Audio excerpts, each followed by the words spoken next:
Nothing was off limits.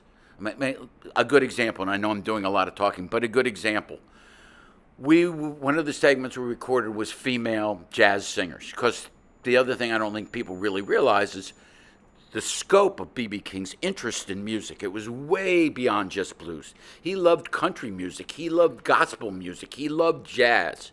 So we wanted to expand it out so that people could see this about B.B. So I said, well, how about doing female jazz singers? He said, oh, that'd be great. Well, who do you want to do? Well, let's do Billie Holiday and Ella Fitzgerald. Now, he knew more about them than I did.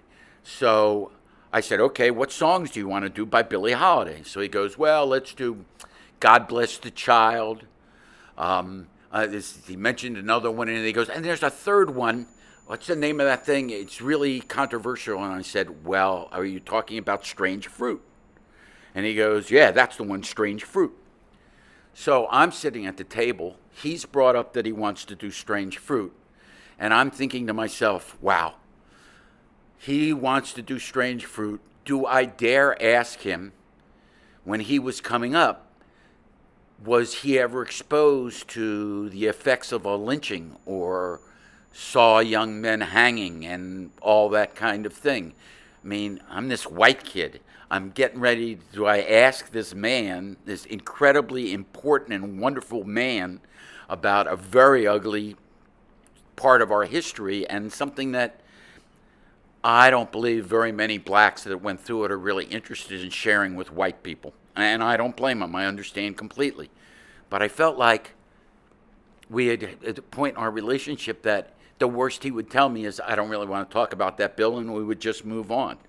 So I asked him, I said, B, were you ever around or exposed to the lynchings that were going on?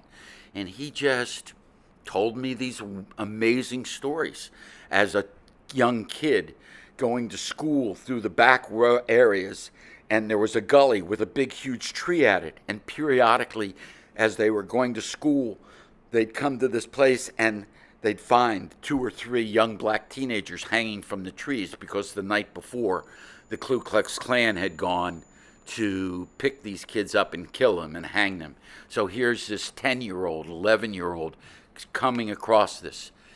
The amazing thing, though, not only that he talked about it, but no bitterness, no residual anger. Now, don't get me wrong.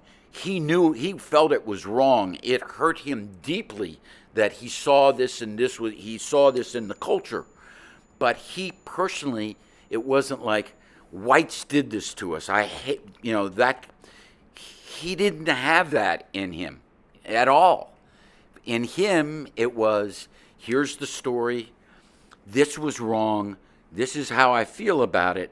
And this is what's important about it. And so it was a remarkable experience.